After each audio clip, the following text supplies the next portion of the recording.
À chaque décennie ou presque correspond une nouvelle génération de réseaux mobiles. Pour les années 2020 qui se présentent devant nous, ce sera la 5G, attendue déjà depuis plusieurs années, et actuellement en cours de déploiement.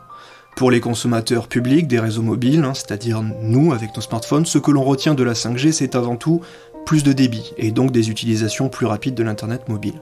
Mais il serait trop réducteur de s'en tenir à cela, la 5G ne se contente pas d'améliorer les usages existants, elle est aussi là pour permettre d'assurer les usages du futur. Les voitures autonomes, ou plus simplement communicantes, les villes intelligentes grâce aux quantités massives d'objets connectés, ou encore les services de santé et de sécurité sont autant d'applications qui reposeront sur la 5G dans les années à venir. Voire peut-être même sur la génération qui suivra la 5G, car oui, déjà dans les laboratoires, on pense à ce qui viendra après. La 5G et au-delà, c'est le sujet de cette émission de l'Apostrophe, un podcast proposé par l'Institut Mines Télécom et son média scientifique IMTech. Alors pour comprendre ce qu'il se joue derrière la transformation des télécommunications mobiles, cette fameuse 5G et mentionnant-la dès à présent la future 6G, nous recevons aujourd'hui, à distance, contraintes sanitaires oblige, Nizar Kher, lead technique sécurité chez Ericsson R&D France, bonjour. Bonjour. Et David Jesber, responsable du département système de communication à Eurecom, bonjour.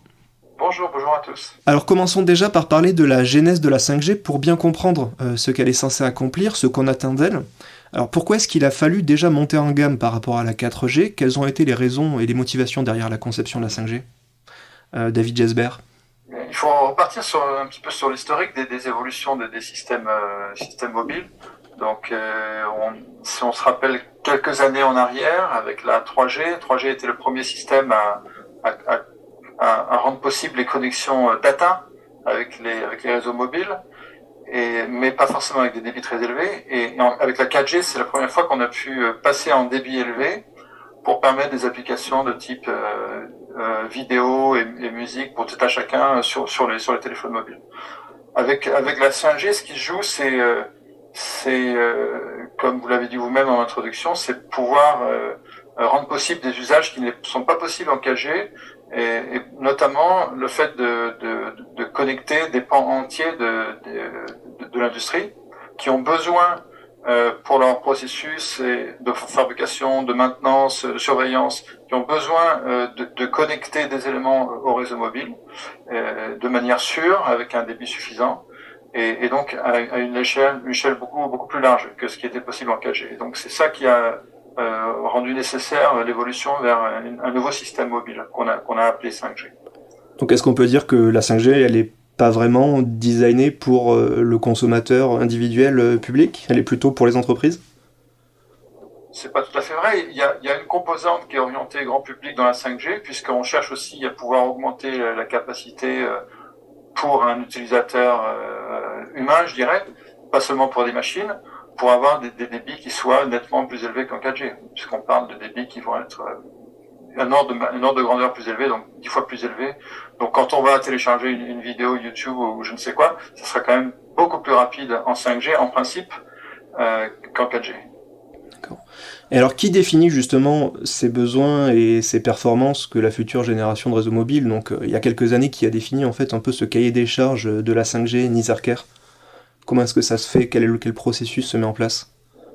Alors oui, c'est vrai que dès la genèse de la 5G, il y a eu beaucoup de réflexions, beaucoup de groupes de travail, de projets même de recherche au niveau planétaire justement pour réfléchir à ce que ça pourrait être la 5G. Et comme disait tout à fait David, le vrai apport de la 5G, c'est dans les usages. Donc il fallait définir c'est quoi les besoins en termes d'usage et qu'est-ce qu'on souhaite justement accomplir à travers cette 5G.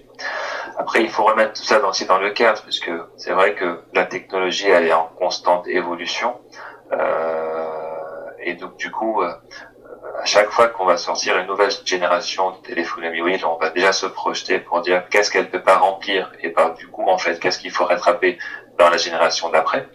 Tout ça, en fait, c'est étudié dans les instances de standardisation. Et aujourd'hui, il y a le 3GPP qui offre en fait cet univers-là en fait où les organisations régionales de standardisation vont se regrouper à travers les partenaires de ces organisations-là qui vont réfléchir à comment faire en sorte que ces cas d'usage puissent être concrétisés, qu'on puisse en fait définir les spécifications techniques qui portent ces cas d'usage-là. Donc notamment, par exemple, si on revient un peu sur les débuts de la 5G, donc, le premier release du 3GPP, c'était le release 15 en 2017. Alors les releases, il faut expliquer un petit peu ce que sont les releases. C'est des étapes, c'est ça, dans le développement de la technologie? Oui, tout à fait. Alors, il faut savoir que le 3GPP, il fonctionne en fait, son rôle, c'est de définir en fait des spécifications techniques et donc des corpus de spécifications techniques cohérentes. Donc, à chaque fois qu'on accomplit un jalon, on a un corpus de documents techniques, de spécifications cohérentes, implémentables. Ça fait un release. Après, il y a des releases qui sont des améliorations des releases précédentes. Donc là, pour la 5G, le premier release c'était le 15, il y a eu le 16 et là on travaille sur le 17. D'accord. Après, il y a des releases qui viennent un peu en rupture ou qui apportent en fait des changements structurants par rapport aux releases d'avant. C'est là où on marque des jalons en fait par de nouvelles générations de téléphonie mobile. Donc à l'occurrence en fait pour la release 15 du 3GPP, c'était en réponse en fait à un document qui était établi par la ITU, donc en fait l'Agence internationale de télécom, qui à travers son document, le IMT 2020, spécifie un minimum d'exigences en termes de latence, de mobilité, de bande passante, de pic de trafic qu'un réseau de type 5G devrait pouvoir supporter. D'accord. Ce qu'on peut peut-être préciser aussi pour le public qui nous écoute, que comme disait Nizar, c'est important de comprendre que les termes de 3G, 4G, 5G sont essentiellement des termes marketing et que quelque part le travail de fond du design des systèmes mobiles, c'est un processus qui est en évolution tout à fait graduelle et que même si la standardisation de la 5G effectivement a été marquée il y a déjà quelques années avec la release 15, c'est un processus qui continue d'évoluer. Chaque année il y a des ajouts nouveaux. Et puis effectivement, d'ici quelques temps, on va considérer qu'il va y avoir besoin d'une évolution un peu plus marquée et on va peut-être décider à ce moment-là de changer de l'appeler 6G. Mais quelque part, c'est quand même un système fondamentalement qui évolue structurellement de manière graduelle et qui continue de s'améliorer d'année en année. D'accord. Et alors justement, alors je ne sais pas si c'est venu à peu près au moment du release 15, mais Nizar, vous parliez un peu du jalon qui a été marqué. Quelles ont été les grandes promesses qui ont été faites par la 5G, et je crois notamment qu'elles ont été segmentées en 3 parties, en 3 classes d'utilisation, c'est ça? Alors oui, c'est vrai que dans le release 15, ils ont déjà défini, je crois même 4 typologies, 4 catégories en fait de cas d'usage. Donc le premier, c'est plutôt orienté pour le télécom grand public, avec le Enhanced Mobile Broadband. Et l'objectif, c'était plutôt d'améliorer les caractéristiques et propriétés des réseaux grand public à travers notamment une plus grande capacité des réseaux, la capacité aussi de couvrir des zones denses, comme on peut avoir par exemple dans les événements sportifs, où il y a en fait un grand nombre en fait de terminaux dans un espace restreint géographiquement. Donc ça, c'était plutôt un premier axe de développement. Le deuxième, c'était plutôt orienté vers ce qu'on appelle le URLLC, ou plutôt le Ultra Reliable Low Latency Communications. Donc ça fait référence plutôt à tout besoin de communication sensible, où vraiment la fiabilité en fait des échanges est importante et la latence est aussi critique. Et ça ouvre plein de perspectives et des applications dans des secteurs industriels, comme par exemple pour le véhicule connecté, des échanges entre les véhicules, où la latence et la fiabilité des réseaux est très importante. Après, il y a aussi d'autres catégories, comme par exemple le Massive Machine Type Communication, et là ça fait référence à tous les cas d'usage autour du Massive IoT.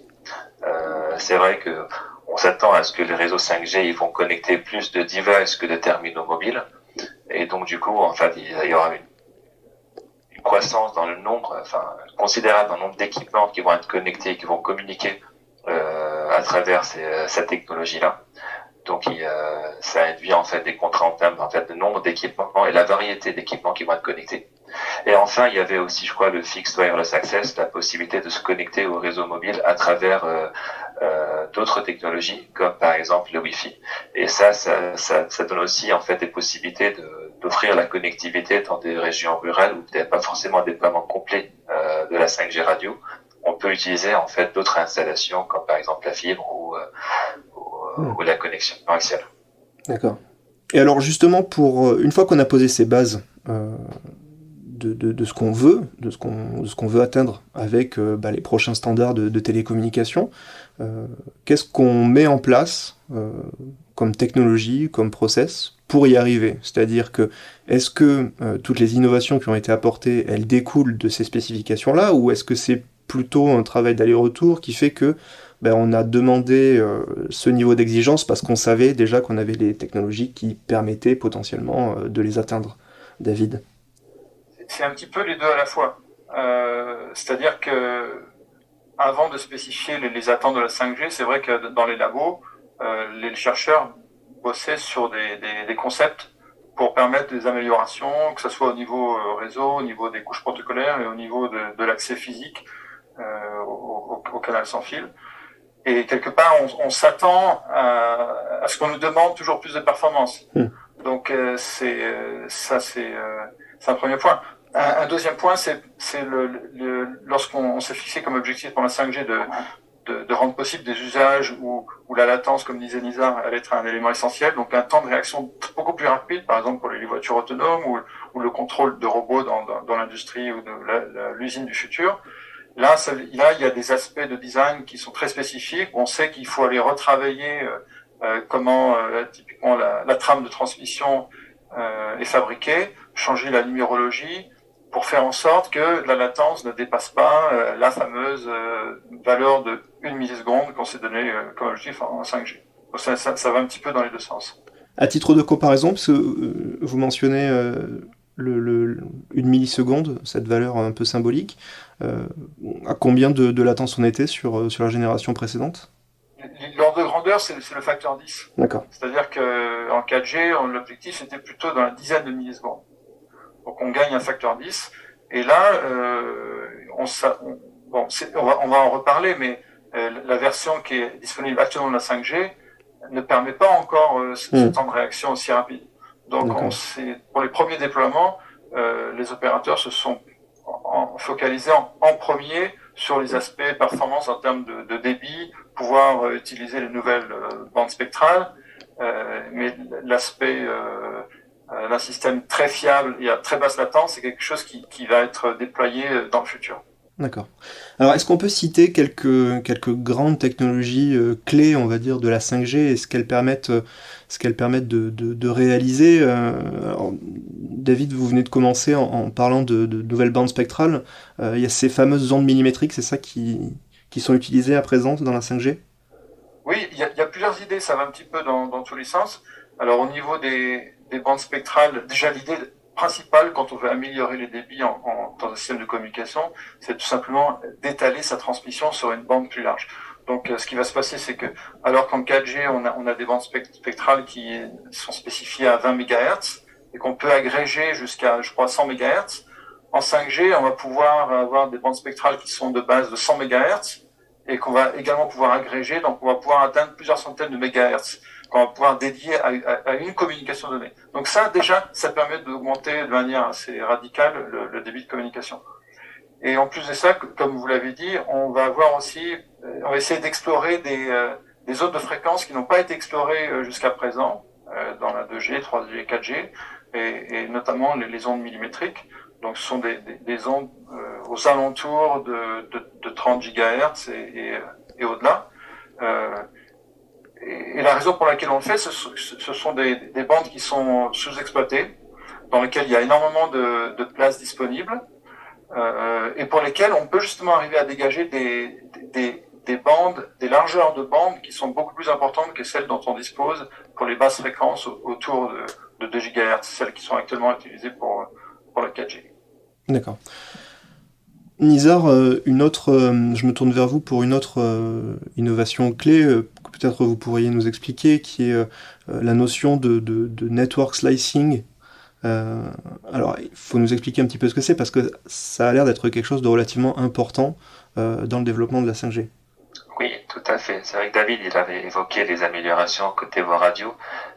Sauf que la 5G, elle va au-delà de ça. Il y a aussi en fait des évolutions côté infrastructure des télécoms.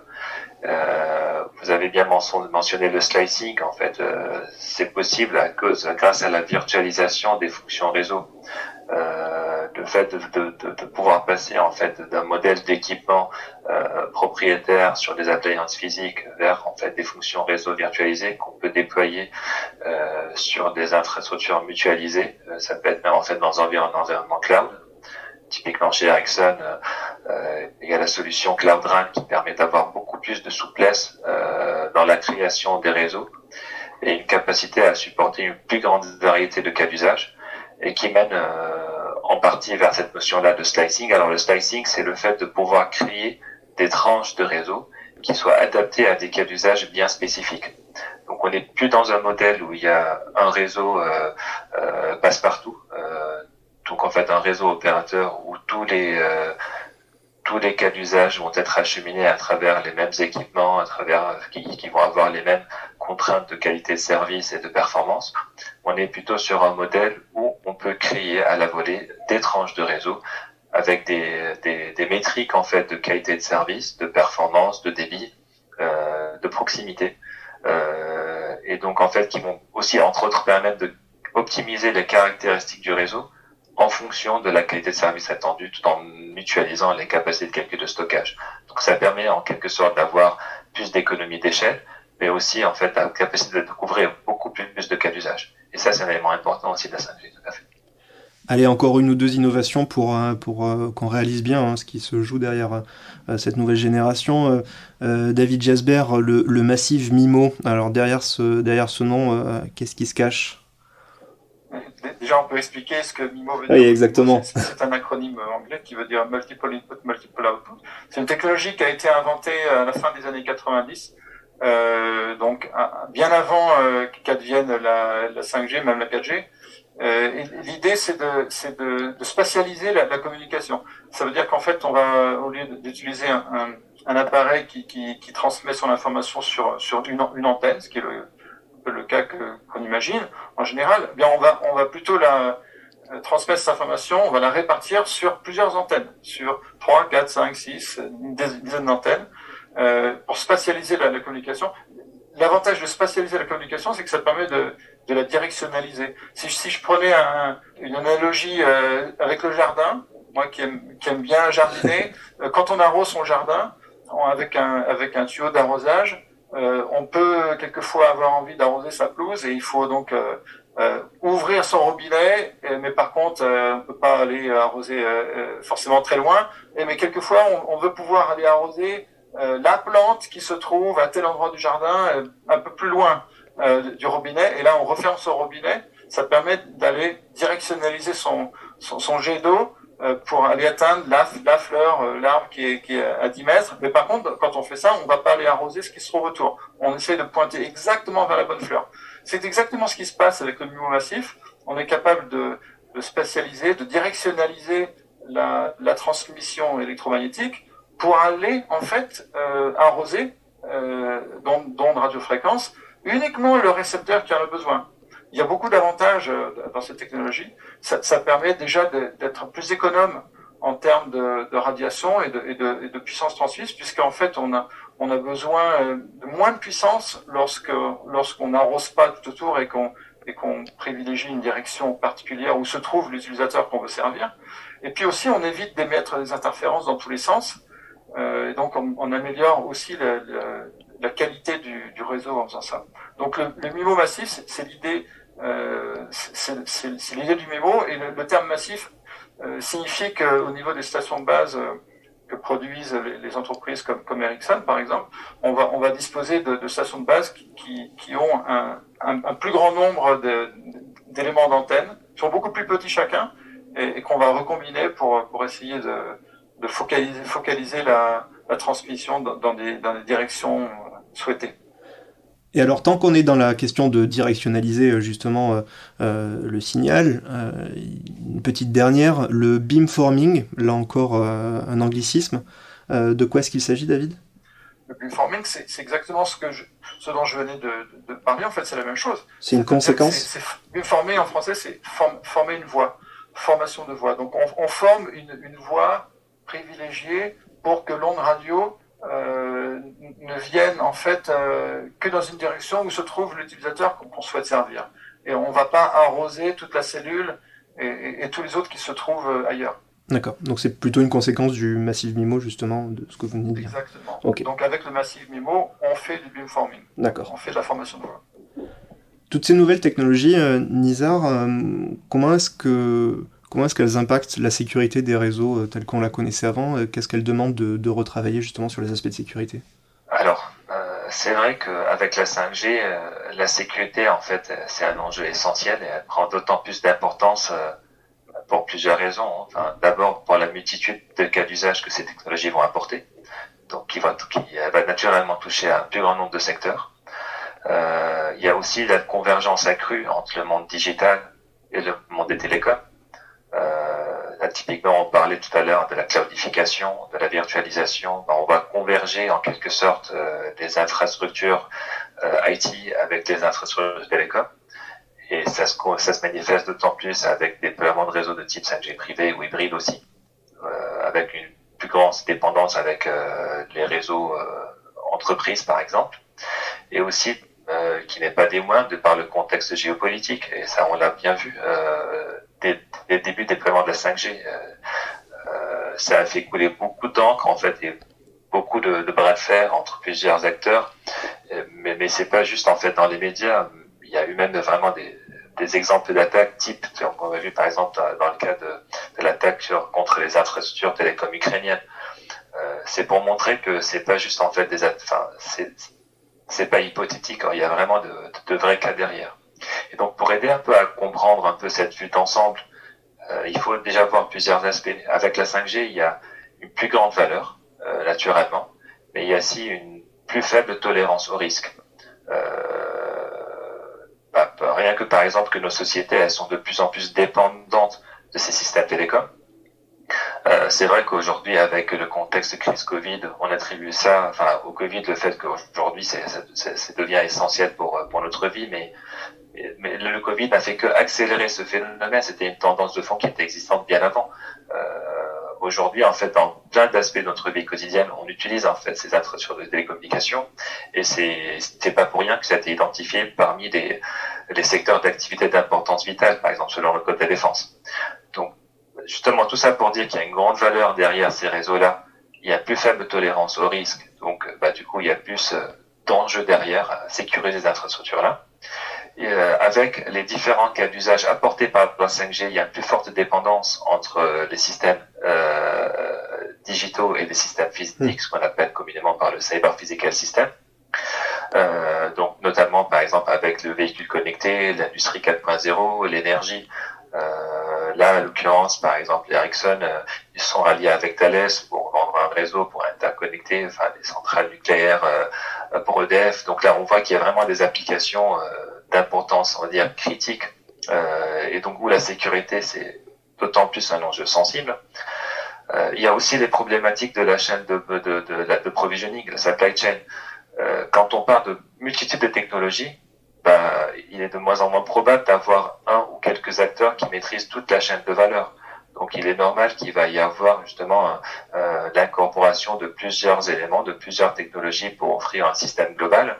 Et donc c'est là où on voit bien que la sécurité de la chaîne de provisioning, elle est très importante. Et là, pareil, en fait, on va pas revenir trop en avant pour identifier des exemples pratiques comme l'attaque en début d'année avec le logiciel de SolarWinds aux États-Unis. En fait, les attaquants, ils ont exploité la chaîne de provisioning. Donc ça, encore une fois, c'est pas spécifique à la 5G, mais de par justement la richesse et la complexité de ces systèmes-là, ça les expose à ce type de menaces. Et ça s'arrête là. Il y a aussi la sécurité des standards. Là, la 5G, elle a apporté vraiment un grand plus en termes de sécurité par rapport à la 4G. Pour prendre un exemple simple, des attaques remarquées contre les réseaux de télécom, c'est l'attaque de type IMSI catching. On essaye en fait à travers l'interface radio de récupérer en fait un identifiant unique pour les utilisateurs qui permet quelque part de les traquer.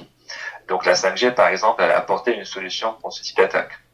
Mais après, on se rend compte que le problème, c'est pas que dans les standards, mais c'est dans leur implémentation dans les produits. C'est là où on trouve en fait de nouvelles failles de sécurité.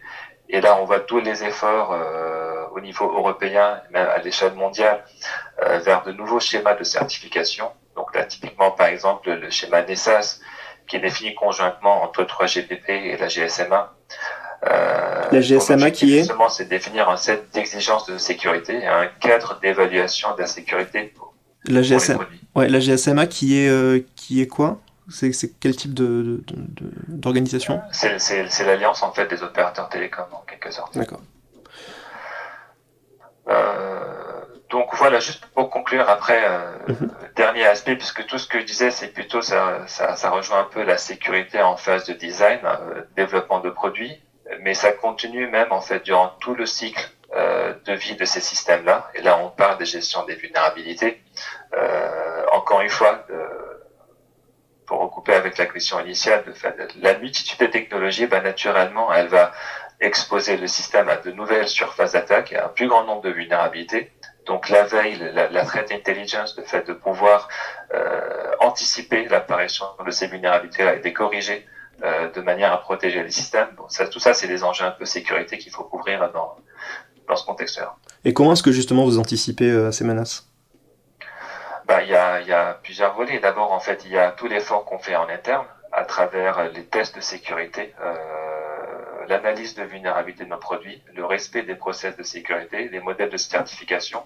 Donc tout ça pour avoir un process de qualité permettant autant que possible d'anticiper, de prévenir en fait l'apparition de telles failles dans nos systèmes. Mais ça s'arrête pas là, puisque la perfection, elle n'existe jamais, et la sécurité absolue n'existe pas. Donc en fait, il y a toute l'activité qu'on mène en termes d'intelligence active, de veille, de la recherche en fait, pour justement identifier de nouvelles failles. Typiquement en fait dans la communauté de recherche, peut-être on en parlera après. C'est vrai, c'est un écosystème très riche en fait, et il y a plein de chercheurs qui travaillent justement pour trouver de nouvelles failles, de nouvelles attaques contre les systèmes 5G. Donc là, nous on travaille étroitement justement avec cet univers-là. Et d'ailleurs, c'est une des raisons pour laquelle Ericsson a voulu ouvrir le centre R&D en France. C'est pour avoir une plus grande proximité avec les chercheurs dans cet univers-là en France. Et c'est pour créer cet écosystème-là, faire développer des compétences, et tout ça, c'est au service justement d'une meilleure sécurité de nos produits. Ouais, c'est aussi un travail collectif. Alors, est-ce que, à la lumière de ce que l'on vient de dire sur la 5G, est-ce qu'on peut considérer que la 5G, elle est terminée? Alors, on parlait des releases, le prochain, donc c'est le 18, c'est ça, qui est prévu pour 2022, si je ne me trompe pas. Plutôt le 17. Le 17 pour 2022. Après, qu'est-ce que ça veut dire? Ça veut dire qu'à partir de 2022, on commencera à réfléchir sur une potentielle 6G, ou comment ça se passe? Est-ce que la 5G, on considère que maintenant, en termes de technologie, tout a été fait? David? Comme je disais au départ, le travail dans les laboratoires, c'est un travail qui est continu, qui est graduel. Et je dirais qu'en tant que chercheur, je ne me préoccupe pas vraiment de savoir si les concepts sur lesquels je travaille vont être intégrés à ce qui va s'appeler par les gens du marketing de la 5G ou de la 6G. On se travaille sur des concepts dont on pense qu'ils peuvent être utiles pour améliorer la performance, l'efficacité énergétique, l'empreinte énergétique, l'acceptabilité aussi par le public, peut-être qu'on y reviendra. Et il est difficile de savoir à quel moment ça pourrait être intégré dans le standard. Il faut savoir que les discussions dans le standard font intervenir énormément de partenaires industriels, institutionnels. Et là, j'ai assez peu de contrôle sur ce qui peut se passer à ce niveau-là. Mais ce qui est clair, c'est que le travail sur la 5G ne s'arrête pas. Donc, on continue à travailler sur des évolutions, et dont certaines pourront venir un peu trop en rupture par rapport à la version actuelle du standard, et c'est peut-être là où on se dira on va appeler ça la 6G. Mais par exemple, dans le cas de la 5G, une des promesses qui a été réalisée, c'est effectivement un des usages promis, c'est le mode ultra reliable low latency communication, qui à ce jour n'est pas vraiment déployé. Donc ça, je pense que les industriels vont attendre avec impatience le déploiement effectif d'un mode avec un temps de réaction très faible sur la 5G. Donc ça, c'est ce qui va intervenir prochainement. Et il y a d'autres aspects sur lesquels on travaille qui, eux, vont être peut-être pris en compte, intégrés dans le standard beaucoup plus tard, dans les 10 ans à venir. Et c'est là où on parle de la 6G. C'est dans un horizon entre 7 et 10 ans. Disons. D'accord. Nizarker, côté industriel, est-ce qu'on est dans la même perception des choses? Est-ce que au final c'est un travail continu aussi, et puis on verra bien comment elle s'appellera? Alors oui, tout à fait. Le travail, c'est comme disait bien David, en fait, c'est des améliorations continues. N'empêche que déjà, on se pose la question, on essaie de réfléchir à quoi pourrait ressembler la 6G. C'est vrai, en fait, ça reste aujourd'hui un peu flou, puisque le contour justement de ce qu'on veut accomplir avec cette 6G, on ne sait pas trop. Par contre, les travaux de recherche en industrie, ça commence. Par exemple, on a vu récemment que au niveau européen, le comité européen, il a lancé un nouveau projet de HexaX en collaboration entre Nokia et Ericsson, justement pour réfléchir à ce que ça pourrait être la 6G. Donc on y réfléchit. Il y a certainement en fait plein de sujets qui vont certainement être posés sur la table, notamment une plus grande fiabilité de ces systèmes-là, un meilleur respect de la confidentialité, de la vie privée des usagers, peut-être l'empreinte carbone. Donc il y a des sujets maintenant qui commencent un petit peu à être évoqués, mais tout ça c'est encore prématuré. Bon, ça va prendre du temps un peu pour maturer, pour voir aussi en fait en termes de technologie, est-ce qu'il y a vraiment de vraies ruptures technologiques qui vont permettre justement à avoir ces améliorations-là. Mais donc ça commence dès maintenant. D'accord. Alors avant de parler justement on va dire du futur plutôt lointain de 7 à 10 ans, parlons du futur proche. David Jesbert, vous mentionnez donc ce mode URLLC qu'on va traduire en communication faible latence très robuste. Je ne sais pas si c'est la bonne traduction, mais c'est tout à fait correct. Ça fera l'affaire. Justement, sur par exemple cette promesse qui a été faite de ce mode-là, actuellement on n'y est pas. L'idée c'est d'y arriver. Concrètement, qu'est-ce qui se passe? Comment est-ce qu'on travaille justement à y arriver? Qu'est-ce qui manque? Est-ce qu'il manque des technologies? Est-ce qu'il manque juste des standards? Le standard il est déjà prêt. Ce qui manque, c'est le déploiement d'équipements qui suivent le standard. Là, je pense que c'est bien de demander à Nizar, en tant qu'industriel, ils ont vraiment la vision sur ce qui est déployable à court terme et ce qui va prendre un peu plus de temps. Donc là, je me retourne vers Nizar s'il veut peut-être répondre à la question.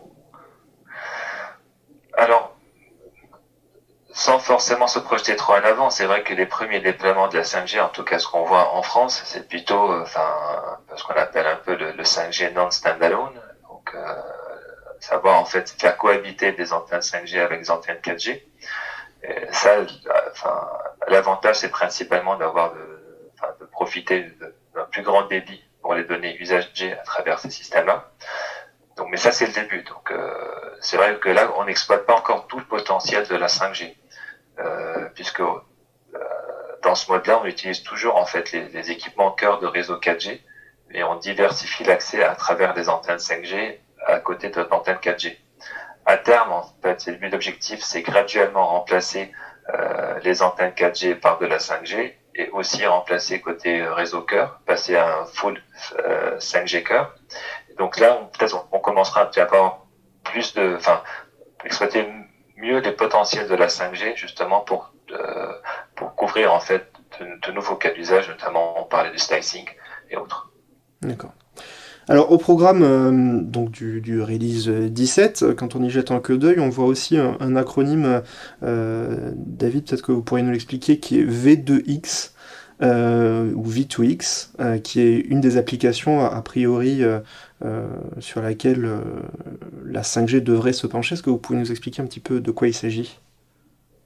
L'idée, c'est d'améliorer les systèmes de transport, notamment avec les voitures, en essayant de faire profiter aux voitures des données qui remontent dans le réseau, qui font état du trafic, des congestions à tel ou tel endroit, la présence d'éventuellement d'accidents ou de zones de danger, pour ensuite les faire prendre en compte dans les systèmes de routage dans les voitures. Donc quand actuellement vous programmez une destination dans votre GPS dans votre voiture, il y a certaines données qui sont prises en compte, mais ça manque encore de détails. C'est-à-dire que votre voiture ne sait pas forcément ce qui se passe à 200, 300 mètres plus loin. Si un accident vient de se produire, le système n'est pas exactement capable de faire remonter l'information de manière précise et suffisamment rapide.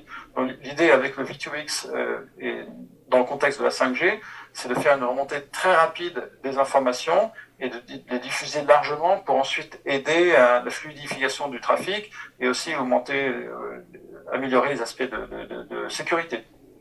Ça, c'est un peu l'idée de base. Et alors, quelles sont les contraintes en termes de communication, justement, pour réaliser des communications de véhicule à véhicule ou de véhicule à infrastructure performante que les réseaux actuels ne sont pas capables de réaliser? C'est justement sur la robustesse et la rapidité des communications que ça se joue?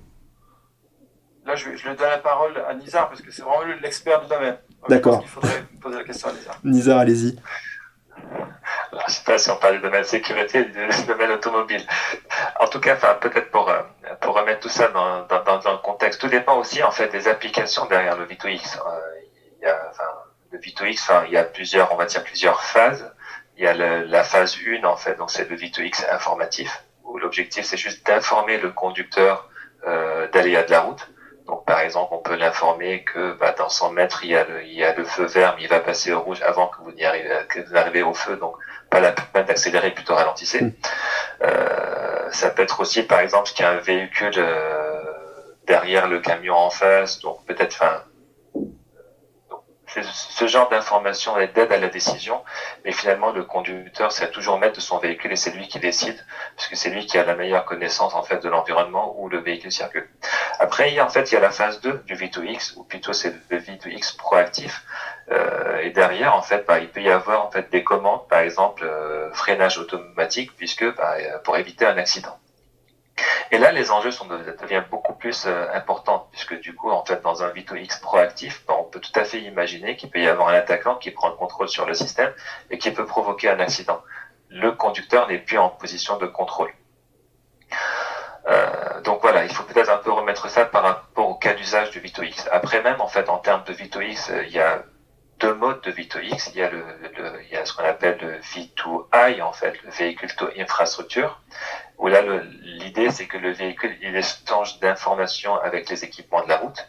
Donc, le panneau de signalisation, ça peut être juste, en fait, des informations sur, par exemple, pour optimiser la circulation, peut-être prendre un itinéraire B plutôt qu'un itinéraire A. Donc là, vous voyez, là, on n'est pas vraiment sur des enjeux critiques en termes de latence, de fiabilité. On peut aussi avoir des cas d'usage plus orientés V2V, où là, les véhicules vont être amenés à échanger entre eux, en complément à ce que les capteurs déjà embarqués dans les véhicules peuvent apporter. Il faut savoir qu'aujourd'hui, dans les véhicules, il y a plein de capteurs qui permettent d'avoir une visibilité, en fait, allant de quelques centimètres à quelques mètres. Au-delà de ça, en fait, il faut plutôt un système d'échange, en fait, de messages entre les véhicules, au-delà de la portée des capteurs. Et c'est là où le V2V, ça devient intéressant. Donc après, selon les applications de ça, tant que c'est dans l'univers informatif, on est plutôt, sur, la fiabilité, ça reste importante, mais peut-être moins critique. Plus on tend vers quelque chose de proactif, là, on voit bien que les enjeux sont pas du tout les mêmes. Et donc là, peut-être, en fait, les garanties de sécurité deviennent beaucoup plus importantes. Est-ce qu'on est sur la même problématique que pour des flottes de robots à l'intérieur d'une industrie ou sur une chaîne de production, par exemple? Alors, difficile de généraliser. Ça dépend aussi des cas.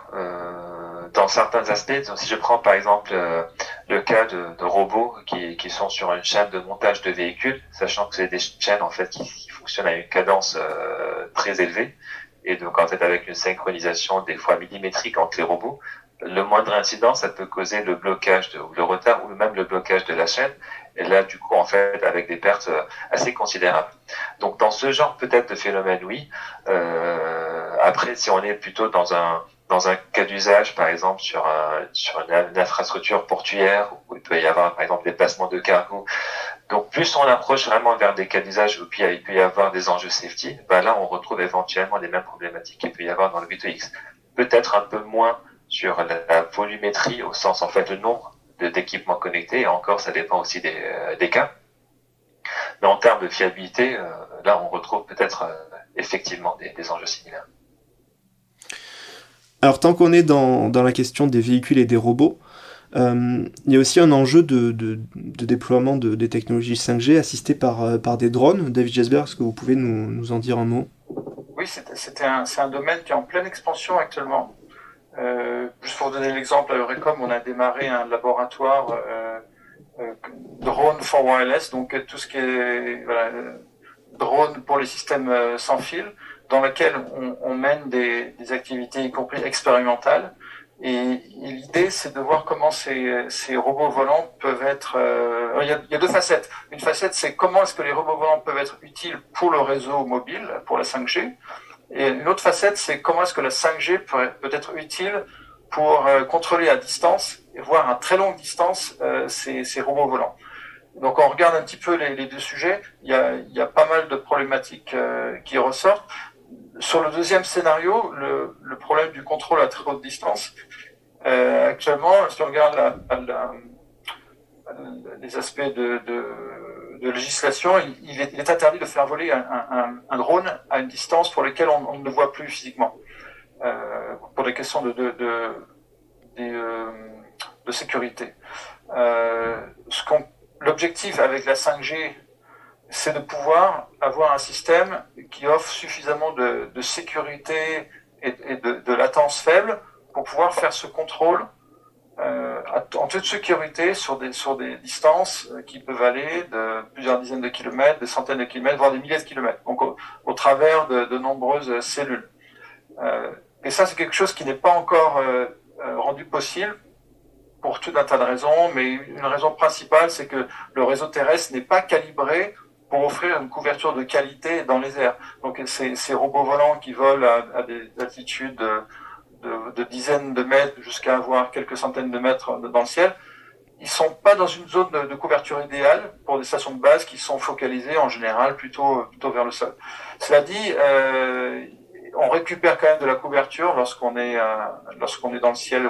Je parle pas d'altitude comme des avions, mais à quelques centaines de mètres, on arrive à récupérer une certaine couverture au réseau.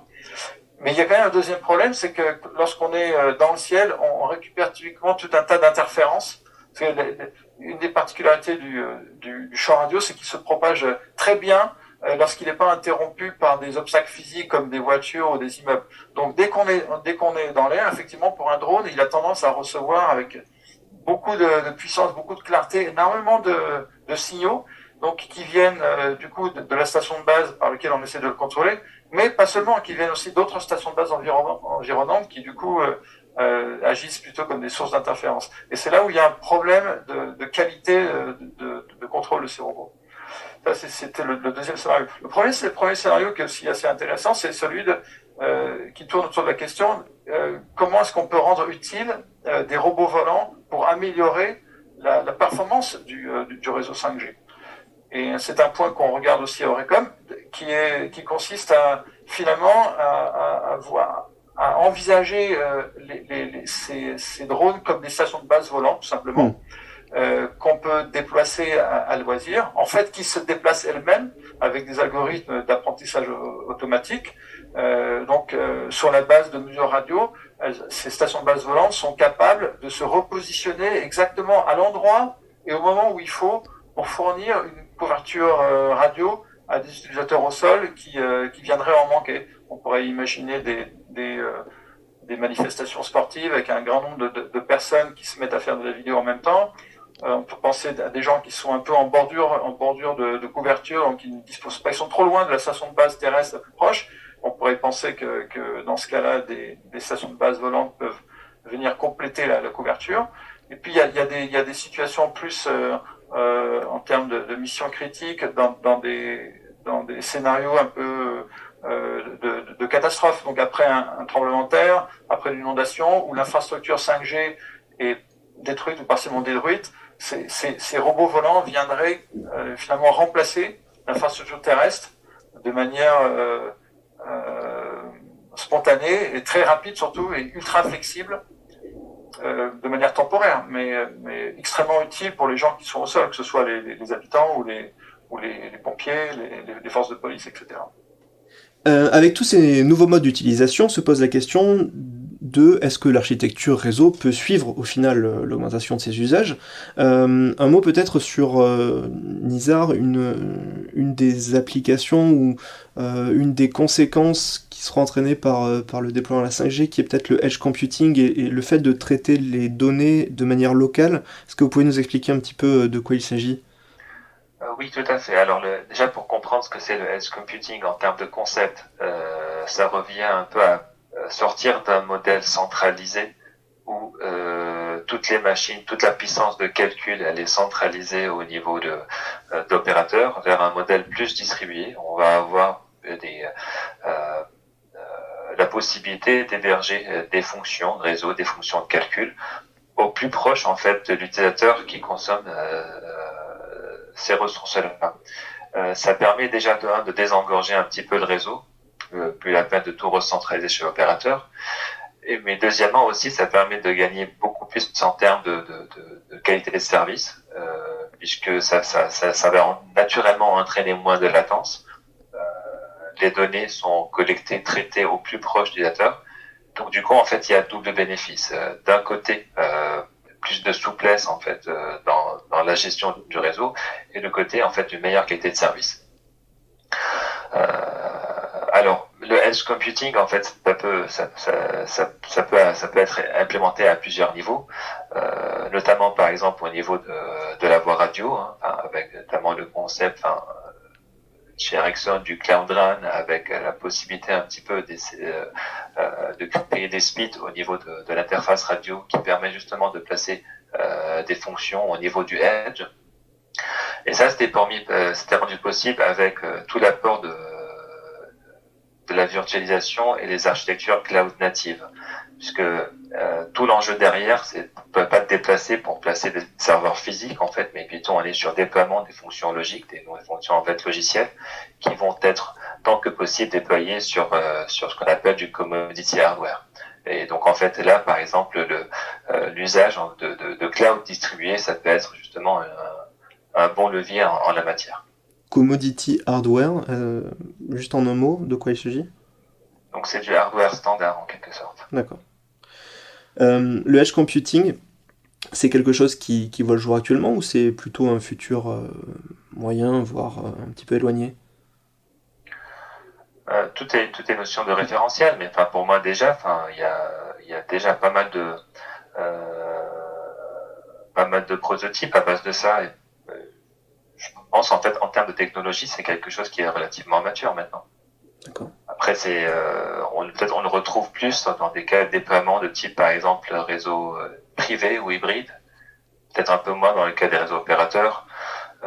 J'ai pas cette vue-là en fait d'un opérateur, mais on la voit plus un petit peu dans le déploiement plutôt hybride et privé. Et c'est une notion puisque finalement en fait le edge ça peut être vraiment dans une logique un peu plus extrémiste, ça peut être à la fin une voiture, ça peut être un edge, en fait on peut avoir de la puissance de calcul, ça peut être dans une usine, ça peut être dans un centre de production. Donc la notion elle est un peu à géométrie variable en fonction justement des cas d'usage. Alors ce qu'on voit se dessiner, c'est qu'avec l'arrivée de la 5G, on a donc au travers des illustrations qu'on a données, on a de nombreux secteurs qui sont impactés et qui vont en bénéficier, qui doivent peut-être aussi se transformer. Est-ce que ça implique d'avoir des acteurs historiques industriels qui n'étaient pas du tout concernés par les questions de télécommunications, qui doivent maintenant s'en préoccuper ? Alors oui, avec plus de convergence entre l'univers IT et l'univers télécom, c'est vrai que ça aide en fait à l'apparition de nouveaux acteurs. C'est vrai que c'est un univers qui est en constante évolution. On voit davantage en fait d'acteurs plutôt plus orientés IT, voire équipement réseau de type par exemple Cisco, Samsung. Donc voilà, on trouve peut-être des acteurs autres que les acteurs historiques tels que peut être Nokia ou Ericsson ou Huawei aujourd'hui. Et c'est justement Mais moi, je prendrais ça plutôt comme un avantage, en fait, puisque la 5G, elle a permis, en quelque sorte, d'ouvrir un peu cet écosystème-là vers de nouveaux acteurs. Et je pensais également aussi à des secteurs comme du côté automobile hein, qui vont devoir se préoccuper même des communications V2X. Est-ce que vous, en tant qu'industriel, vous voyez aussi un changement du côté des partenariats que vous pouvez avoir avec certains acteurs? Est-ce que ça implique des nouvelles collaborations, des façons différentes de travailler?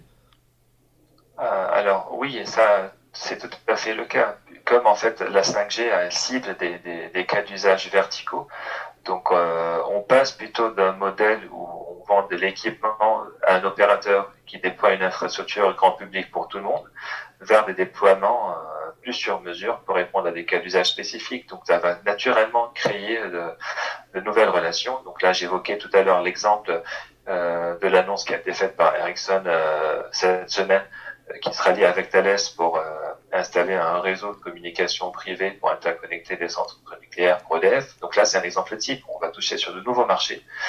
On va travailler en partenariat avec de nouveaux acteurs, de par le fait que justement la 5G, elle va ouvrir justement cet accès-là de par les cas d'usage qu'elle veut apporter à ces acteurs-là.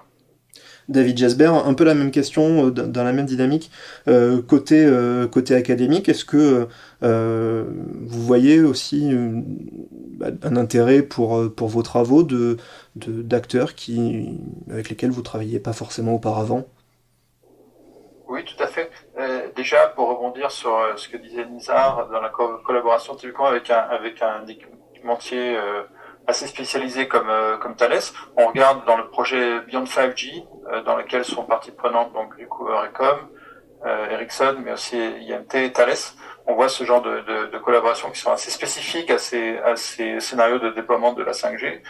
Et puis d'autres exemples, typiquement, je regarde Recom, quelque chose qui s'est beaucoup développé les dernières années à l'aune de la 5G, ce sont les collaborations sur les constructeurs de voitures, comme Renault par exemple, BMW, avec qui on travaille beaucoup, et puis en général avec tous les gens qui sont intéressés par le milieu je dirais le domaine des transports intelligents. Donc on a une grosse activité qui est en croissance sur ce sujet. Voilà. Et puis aussi typiquement avec des interactions avec la SNCF, donc des acteurs du transport collectif, et aussi un autre exemple avec des acteurs plus institutionnels comme des villes. Donc on a plusieurs villes, je cite la ville de Nice, Monaco, avec qui on travaille qui viennent nous voir pour comprendre comment rendre leur ville un peu plus intelligente. Donc se reposer sur la 5G et notamment les aspects de l'Internet des objets, par lesquels certains réseaux de capteurs vont être déployés pour rendre plus efficaces certains process, certains aspects de la surveillance, les aspects de fluidification du trafic routier, etc. Donc les villes, typiquement, ce sont des acteurs avec qui on n'avait pas l'habitude de travailler, et maintenant c'est beaucoup plus le cas. Et alors comment justement est-ce que vous travaillez avec ces acteurs-là? Est-ce que vous êtes là pour expérimenter des solutions? Est-ce que vous disposez de vos propres plateformes d'expérimentation? Oui, tout à fait. Ce sont des institutions qui ne sont pas forcément très intéressées par les aspects recherche à très long terme, mais qui voudraient comprendre comment la 5G peut être exploitée à leur niveau à court et moyen terme pour améliorer l'organisation sur leur propre territoire. Donc là, il faut vraiment mettre en œuvre des aspects expérimentaux. Et typiquement, ce qu'on a fait, c'est qu'on a ouvert un site d'expérimentation 5G qui s'appelle Open 5G Lab à Eurecom. Dont l'architecture logicielle est basée vraiment sur l'open source. Ça, c'est un aspect très important. Et qui est aussi ouvert dans le sens qu'on est ouvert à des partenariats avec des acteurs industriels de l'Internet des objets, mais aussi des villes qui viennent sur le site pour profiter de l'infrastructure. On a nos antennes 5G et on a notre propre licence fréquentielle pour expérimenter. Et ça permet d'avoir des résultats un peu plus tangibles. Nizar, également dans la même veine, hein, comment est-ce que vous travaillez avec des acteurs, soit des partenaires privés, ou soit des acteurs publics, institutionnels, académiques, parce qu'on est vraiment là dans la fabrique de ce qui est une génération de télécommunications mobiles. Qu'est-ce que vous allez chercher comme expertise? Ericsson est un acteur historique des télécommunications. On pourrait se dire, et c'est une question qui revient dans d'autres dimensions de l'industrie du futur, hein, pas que la 5G, mais là appliqué à la 5G, on pourrait se dire que bon, vous avez quand même un certain set d'expertise. Qu'est-ce que vous allez chercher ailleurs et comment est-ce que vous travaillez justement avec ces partenaires éventuellement publics et privés? Oui, tout à fait. Alors c'est vrai qu'il y a beaucoup d'expertise au sein d'Ericsson. En même temps, on ne peut pas s'asseoir sur nos acquis. Sinon, en fait, ce qu'on cherche à travers nos collaborations, notre ouverture vers l'écosystème, et notamment en France avec le centre R&D d'Ericsson, c'est justement de travailler de plus près avec les vraies expertises qu'on peut retrouver en France sur plusieurs axes en fait du monde des télécoms. C'est plus en fait enrichissant pour nous et qu'en fait nous on peut apporter notre vue plutôt industrielle et on peut profiter de collaborer, profiter du savoir-faire académique en France. Donc ça c'est déjà un premier point. Le deuxième point aussi pour nous c'est plutôt de contribuer à la création d'un écosystème en fait et d'innovation autour de la 5G en France qui sera propice en fait pour tout le monde en tout cas. Ça permettrait de faire foisonner de nouvelles idées, de nouveaux concepts, éventuellement la création de nouveaux startups avec qui on peut travailler pour accélérer le déploiement de la 5G au niveau du territoire français. Après, il y a aussi le levier formation. C'est vrai, ça on le voit particulièrement maintenant comme un débutant en phase d'expansion. C'est vrai qu'en France, il y a beaucoup de compétences, mais quand on les recherche, quand on veut vraiment embaucher des gens, c'est pas facile de trouver de bonnes compétences sur le marché. Et donc, il y a vraiment un vrai besoin de développer l'offre de formation autour de la 5G et tous les enjeux technologiques qu'il y a autour. Et ça, on le retrouve justement en se rapprochant des acteurs du monde académique en France.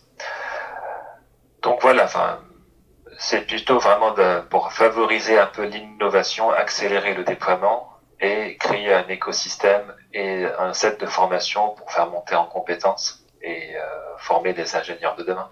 J'imagine que ça vous permet aussi de travailler sur les défis du futur. Alors là aussi c'est relatif, mais par exemple en termes de sécurité, il y a la question de l'avènement des technologies quantiques et de la cryptographie quantique. Est-ce que vous pouvez nous dire un mot justement là-dessus sur comment est-ce que vous prenez en considération cette dimension-là?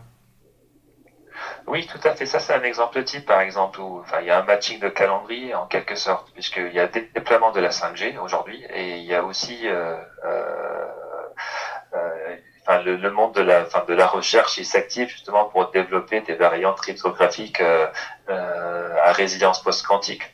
Sachant donc, par exemple, en fait, au niveau du NIST américain, ils ont lancé une compétition pour standardiser de nouveaux protocoles cryptographiques à clé publique à résilience post-quantique à l'horizon 2022. Et donc même on anticipe l'apparition de premiers ordinateurs quantiques à performance opérationnelle, à capacité opérationnelle, à un moment où il y a déjà en fait des infrastructures 5G qui sont déployées. Donc on se pose la question en quelque sorte, c'est quoi l'impact en fait de ces ordinateurs quantiques sur la sécurité en fait de ces infrastructures-là. Parce que si on voit un peu plus dans le détail, c'est vrai que les algorithmes les publics comme le RSA, le ECC, sans rentrer dans le détail technique, voire même les algorithmes à clé secrète, quand la taille de la clé n'est pas suffisamment longue, comme par exemple pour la ES 128 bits, ils sont naturellement moins efficaces face aux ordinateurs quantiques. Et quand on regarde un petit peu, c'est vrai que les clés AES 128 bits, c'est bien ces tailles de clés qu'on retrouve dans les cartes SIM d'aujourd'hui. Donc c'est une vraie question hein, même. Donc d'un côté, il faut accompagner un petit peu ces évolutions technologiques pour faire monter le niveau de sécurité. Mais en même temps, il faut regarder aussi l'aspect performance, puisque plus on passe à des protocoles plus lourds, à des tailles de clés plus grandes, ça a un impact naturellement la performance. Donc il y a un vrai enjeu derrière. Comment est-ce qu'on peut concilier la sécurité avec les performances des systèmes en fait qui vont porter cette sécurité là. Et donc ça c'est un exemple type en fait d'axe de travail sur lequel on peut travailler. Dans cette thématique des sujets à prendre en compte pour le futur des télécommunications mobiles dès à présent, j'aimerais aussi que vous nous parliez tous les deux de la prise en compte des enjeux environnementaux et sanitaires. Alors, ces deux thématiques qui ont été les deux grands vecteurs d'opposition, on va dire, à la 5G, à son développement et à son déploiement, et encore aujourd'hui, c'est des thématiques qu'on retrouve dans l'actualité. Alors l'ANSES, je crois que c'était le 20 avril, a rendu un rapport disant qu'il n'y avait pas forcément de nouveaux risques sur la 5G, mais qu'il y avait quand même besoin d'études supplémentaires, et surtout le besoin de prendre en compte cette dimension en amont du développement de la technologie.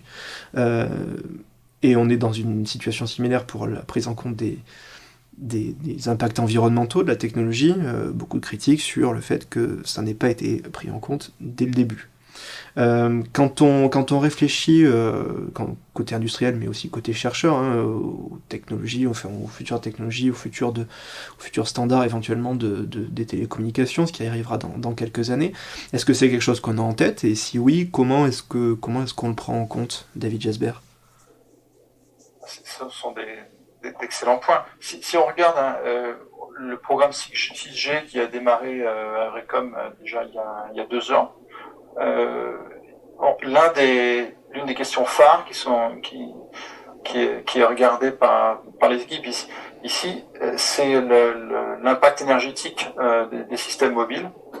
Alors, il faut un peu différencier l'impact énergétique, c'est-à-dire tout ce qui relève de la consommation énergétique, du problème sanitaire dont se préoccupent certaines personnes, qui sont les effets sur la santé. Alors moi, je suis pas médecin, je regarde comme vous les résultats du rapport qui a été donné. Je suis pas très étonné, effectivement, qu'il n'y ait pas de préoccupations supplémentaires qui soient provoquées par la 5G si on compare à la 4G au niveau des effets sur la santé. Parce qu'effectivement, si on regarde un petit peu ce qui est fait dans la 5G, la tendance c'est de densifier les cellules. C'est vrai qu'il y aura plus d'antennes déployées, mais la tendance de fond, c'est quand même d'avoir des distances de propagation, de communication qui sont plus faibles. Et quelque part, fondamentalement, ça veut dire qu'on a besoin de moins de puissance. Alors, il faut aussi regarder l'un des effets on parlait du MIMO massif, donc la spatialisation, la directionnalisation de l'information, donc le fait de se focaliser vers l'utilisateur qui en a besoin et seulement celui-là, fait que quelque part on a aussi moins besoin de puissance. Donc au niveau de l'efficacité énergétique, la 5G elle est plus efficace que la 4G. Donc il faut être clair là-dessus. Il y a moins de puissance consommée par bit transmis en 5G qu'en 4G. Il y a un rapport environ de 1 à 10. Donc c'est un gain assez énorme. Alors, ce qui est vrai, c'est qu'il y a plus de trafic en 5G. On s'attend à avoir plus de paquets qui passent dans les réseaux parce que les usages se sont multipliés. Donc l'empreinte globale carbone énergétique de ces systèmes tend malheureusement à se dégrader. Donc c'est pour ça qu'au niveau de la 6G, il faut vraiment avoir un regard d'ensemble pour regarder pas seulement l'efficacité énergétique, mais aussi la consommation globale et les usages, pour faire en sorte qu'on arrive à une empreinte qui soit raisonnable. Mais en termes d'effet sur la santé, dans le principe, je dirais qu'il n'y a pas de plus de raisons d'avoir peur de la 5G comparé à la 4G. Il faut aussi savoir une autre chose. Je pense que ça a été dit pas mal de fois, mais les gens ont tendance à l'oublier, c'est que l'élément le plus dangereux, le plus émetteur pour un utilisateur humain, c'est quand même le téléphone. C'est lui. C'est-à-dire, c'est celui qui a la distance la plus faible de notre corps. C'est pas la station de base qui est déployée par l'opérateur. Et donc, il faut en général faire attention. Et moi, personnellement, en tant qu'utilisateur, j'évite d'avoir le téléphone porté à la tête quand je peux l'éviter. Donc, j'utilise un système sans fil, enfin filaire, je sais pas comment on appelle ça d'ailleurs, des écouteurs qui permettent de ne pas avoir forcément le téléphone à l'oreille toute la journée. Au niveau des puissances consommées par ce type d'appareil, elle a tendance à être réduite. Donc entre la 4G et la 5G, il y a moins de puissance rayonnée. Donc c'est plutôt rassurant de ce côté-là. Donc, pour revenir par contre à l'empreinte carbone, qui est pour moi là c'est un objectif vraiment très important. Ce qu'on regarde dans nos équipes, c'est typiquement comment par exemple peuvent être utilisées des méthodes issues de l'apprentissage automatique pour améliorer la manière avec laquelle les ressources du réseau sont utilisées. Donc pour éviter d'avoir une utilisation inefficace des ressources, mais vraiment transmettre là où il faut au bon moment pour avoir la qualité de service demandée, mais pas plus. Et avec ce principe, on est capable de réduire fortement l'empreinte énergétique de la communication sans fil. Nizar, est-ce que vous voulez rajouter un mot justement sur cette considération environnementale côté industriel ? Non, je crois que David déjà il a donné un bon panorama en fait des enjeux qu'on peut avoir. Si ce n'est juste d'appuyer le fait que c'est vrai que déjà pour la 5G, je pense qu'il y a pas mal d'efforts de pédagogie à faire, puisque in fine, quand on regarde un petit peu, c'est vrai que la consommation d'énergie par bit transmis, finalement, elle est plus faible que pour la 4G, donc il y a un gain ici, et que ce qu'on perd, c'est principalement à travers le plus grand volume de données qui soit achiné à travers ces réseaux-là. Après, pour la 6G, c'est vrai que ça, c'est quelque chose en fait qui est pris, mais dès la genèse en fait de la 6G, c'est dès les premières réflexions. Et c'est pour ça que je disais en fait au début de la conversation que des enjeux un peu comme la fiabilité, comme la sécurité, comme l'empreinte carbone en fait de ces systèmes-là, et c'est des sujets qui vont être abordés, je pense, dès les premiers travaux vraiment sur la 6G. Alors dernière question, on arrive à la fin. Sur la question de la temporalité, alors on a dit que c'était un travail de récurrent, on va dire de longue haleine, justement ces générations, que c'était aussi du marketing. Si on avait une pièce à mettre sur le moment où on parlera de 6G dans les standards, quand est-ce que vous placeriez ça dans les années 2020 ? Plutôt la fin, David ? Ce qu'on a l'habitude de dire, c'est qu'il y a une nouvelle génération qui se dessine environ tous les 10 ans. Donc il n'y a pas de raison de penser que pour les sujets, ce sera très différent. Donc, s'il faut marquer d'une pierre différente et appelons la 6G une nouvelle version du système sans fil, ça sera plutôt à l'horizon 2030. Très bien, merci, c'est pas pour tout de suite en tout cas, merci d'avoir répondu à ces questions. Nul doute que le développement de cette 6G sera suivi de près dans les années à venir, c'est sûr, et j'espère qu'on aura l'occasion d'en reparler. Merci Nizar et David d'avoir été avec nous aujourd'hui, merci également au Carnot Télécom et Société Numérique pour le soutien apporté à l'enregistrement du podcast, et merci à nos auditeurs de nous avoir écoutés. On se retrouve bientôt pour un nouvel épisode.